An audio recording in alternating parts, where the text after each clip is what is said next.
Okay. It looks like we're live. I think so, yeah. Excellent. Okay, I believe we are on board and the channel is now working.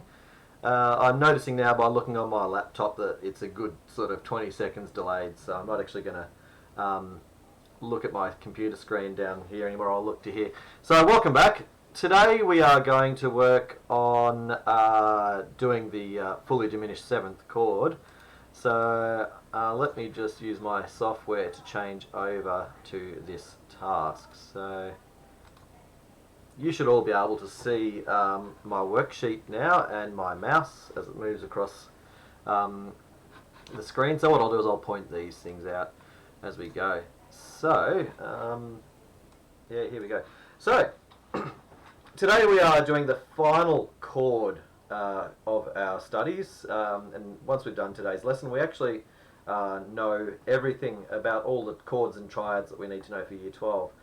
If you're working directly from the textbook, I'm currently on page 68, and this is what we've got. I'm just going to quickly jump to my live window and say hi to everyone. Cool. And so today we're looking at that fully diminished seventh chord. So this is the chord that is a seventh chord, therefore it has a 1, 3, 5 and 7. And in this case the 3 is flattened and the 5 is flattened, similar to the diminished triad, and the 7th scale degree is double flattened. What that means is, thanks Sam, love your comment.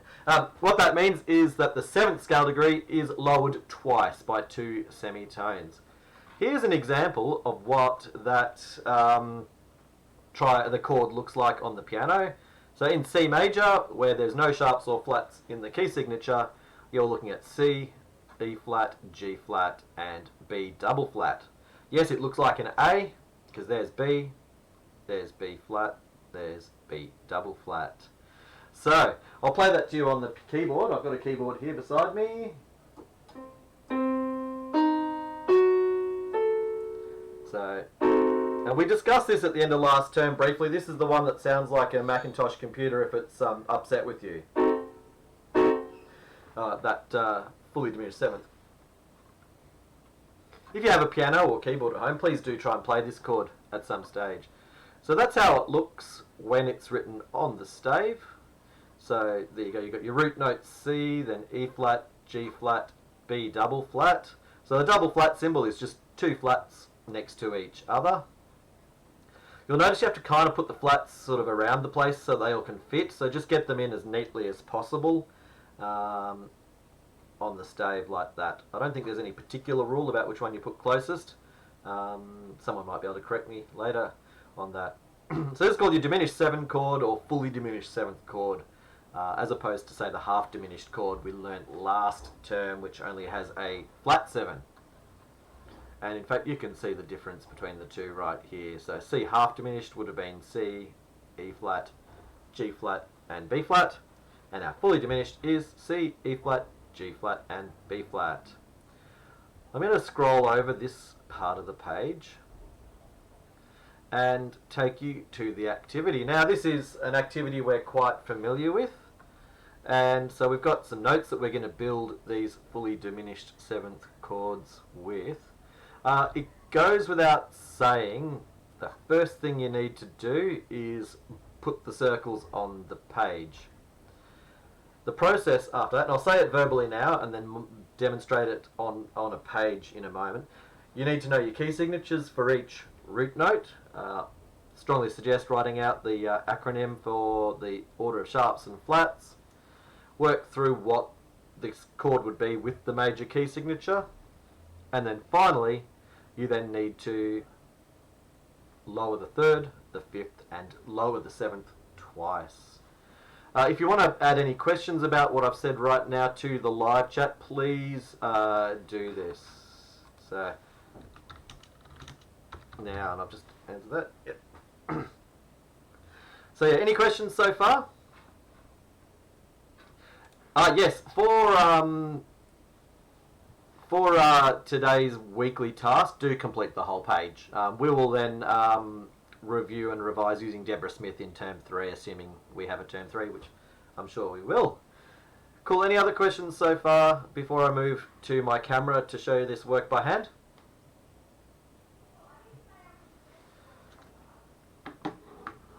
Okay, look, I'll move over now to working on paper for you. So, and I'll just quickly make note that Sam's arrived. Well, it's good to see you, Sam, by the way. Welcome.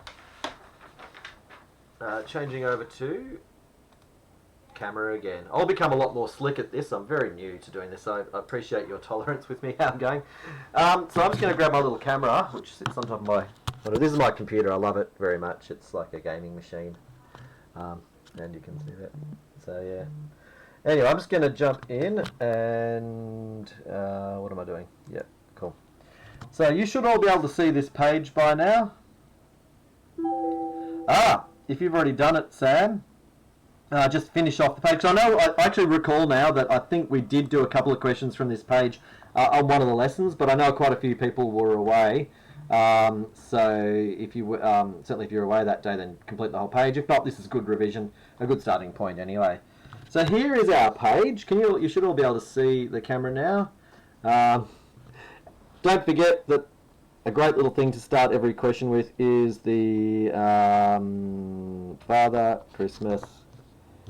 You can't. It's better. Gets drunk at every bar, and sharps go this way, flats go that way. I should get a bit of blue tack to put the whole page down. I realise. I'll do that for next time. And as you'd all know, with sharps, you go up to the name of the key you're looking for and take away 2. And for flats, you get up to the name of the key and add 1.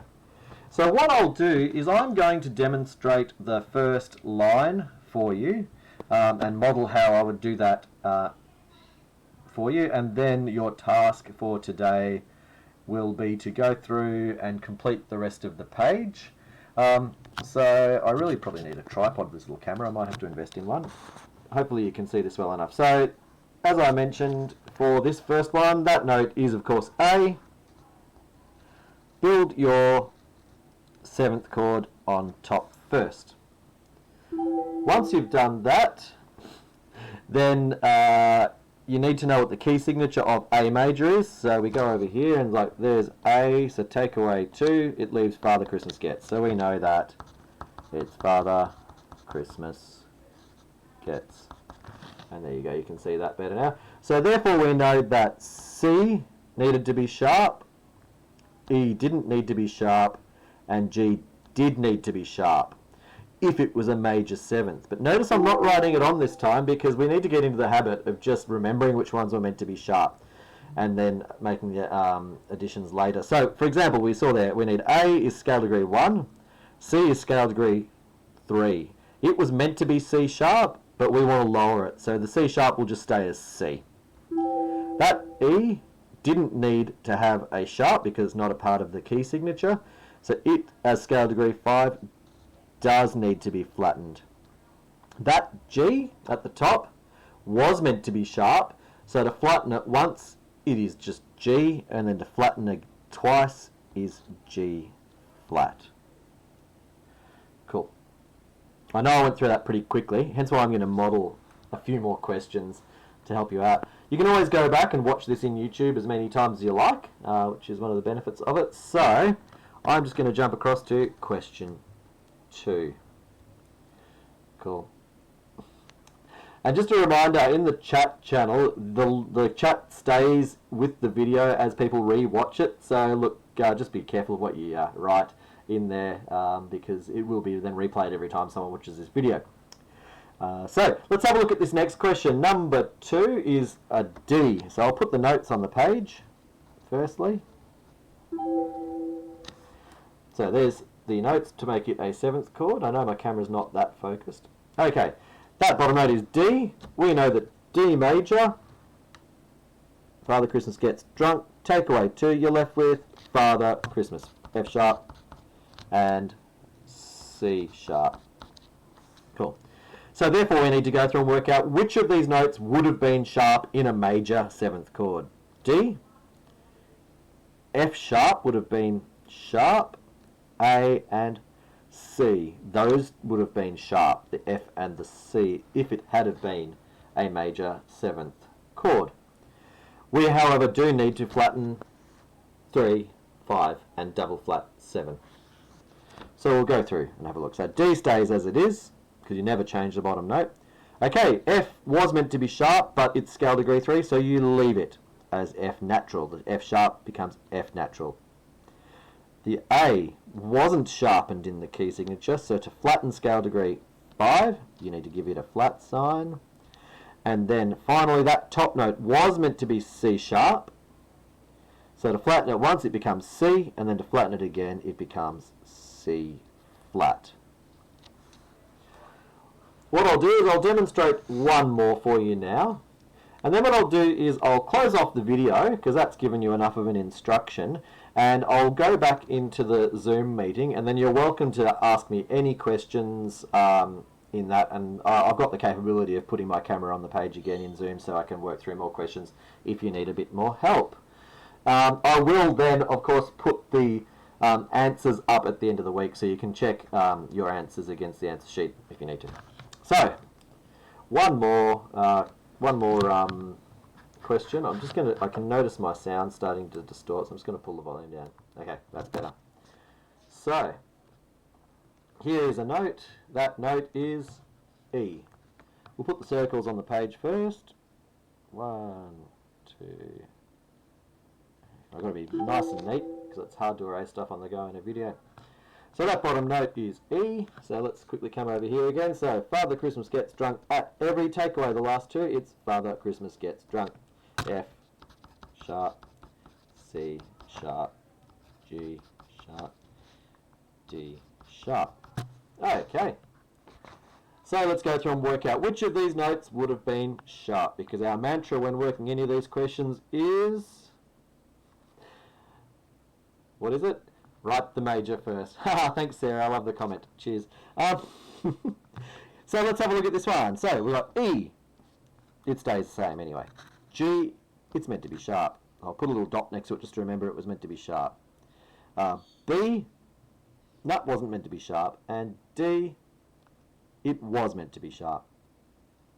So we now go through and have a look one more time and have a look and see that E is 1, G is scale degree 3.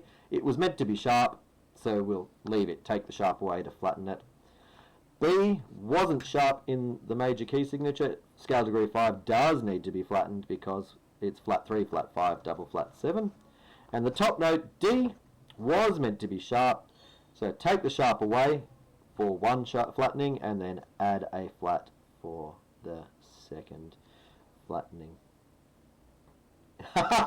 Thanks, Sam. I actually am holding the camera with my other hand. I am left-handed. I love reading the comments as I go along. Cool. So, and that is how we do the major 7th chord. I'll just bring you down to the bottom of the page. This final question is, there's a number of chords that have been given to you, and your job is just to add extra flats as necessary to make this work and become a diminished 7th. So I will model the first one for you quickly. So this time we're in bass clef. So don't forget, good birds don't fly away, if you're not sure about your bass clef. And all cows eat grass. So we'll have a look at that bottom note and we'll see that it's a B flat.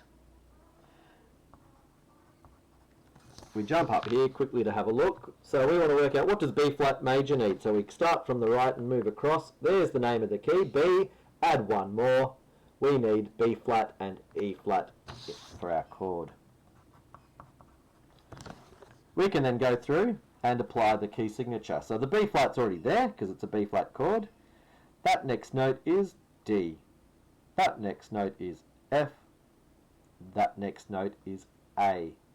None of those notes other than the B flat are included in the key signature because the only other note beyond B flat is E flat. So what I'll do is, I'll now go through and work it. So scale degree 1 is already there. Scale degree 3, flatten it because it wasn't flat before. Scale degree 5, flatten it. because it wasn't there before. And scale degree 7 wasn't flat in the key signature, so this time it will need a double flat. Cool. I'm just going to quickly review the questions that you've asked me. So I'll jump back, I'll put the camera back on me, and I'll quickly have a look through the questions. If you've got any questions about the work, please type them in right now. Let's have a look, otherwise I'm just reading the live stream now. So Matthew, I think I've answered your question. Let's do the whole page. Sarah, thanks for your compliments on my flat sign. AJ, yes, I am left-handed. And cool. Matthew, you've asked a question about study halls. We'll be putting your instrumental lessons in study hall. So your instrumental teacher will contact you to plan a time. What we'll do is we'll schedule your lessons on campus like usual. And then there'll be a Zoom link put in for that meeting, and you'll have a half-hour lesson. Ideally, we'd like you to do your instrumental lesson during study hall. If not, we might be able to put it immediately before or after school, because I know the school day is a bit smaller now. As for study hall, otherwise, I'm not actually sure what they're asking about whether you need to sign in to do study hall. Keep a close eye on the study hall lesson, because. Keep on the study hall lesson on campus to see if there's any links for Zoom. If there is, maybe you'll need to check in to get your name marked off, and then it's assumed you'll do study at home. But I'm actually not sure. I will pass that question on. And Litty, no, you don't need to go into school tomorrow because you don't need to go. Sorry, you don't need to go to school because we won't have our rehearsal started till next week. What I'll do is I'll quickly show you the whole page again so you can quickly write down those notes if you've missed them. So what I'll do is I'll finalise the video in a minute. I won't hold this on here for like minutes while you copy the questions down. But what I'll do is I'll hold that there. You can pause your screen if you're going back to the video to get the notes. And here's that bottom question as well. If you're working on paper, again, you'll be able to pause this video once I finalise it so that you can get that. Cool. Okay, so hopefully that's helped you out, and I'll just answer some of those questions quickly in writing. So, Matthew, no, about study yet. Instrumental lessons will be scheduled then. And Litty, your answer is no, you don't need to come to school tomorrow. Okay, so if that's all we've got in terms of questions right now whilst we're in our live, what I'll do is I will close this off now in the stream. I'll jump back into the Zoom meeting, and you're more than welcome to come back in and ask questions. Once you've completed the questions on the fully diminished 7th chord, please take a photo and upload it into the week's task. And similarly, for the rest of the time, if you need it, or if you want to do it later in the week, please jump in and do 3 sets. Actually, we're going to have these questions set every day, so you've only probably got a day or 2 each time to do them, get them done by the weekend. So please upload your progress reports for those musictheory.net questions. You will see that I'll try and have them up on Compass a good week ahead if possible, so you can do them earlier in the week, because I know we don't have class on Mondays and Tuesdays, so spread them out over the week. You know the deal. Anyway, signing off right now. And Hannah, if you want to ask me that question when we jump back into Zoom, I'll address that one rather than staying on video any longer. So have a good one. Come back to Zoom if you need more help. I'll have it open until about 9:55. Have a good day.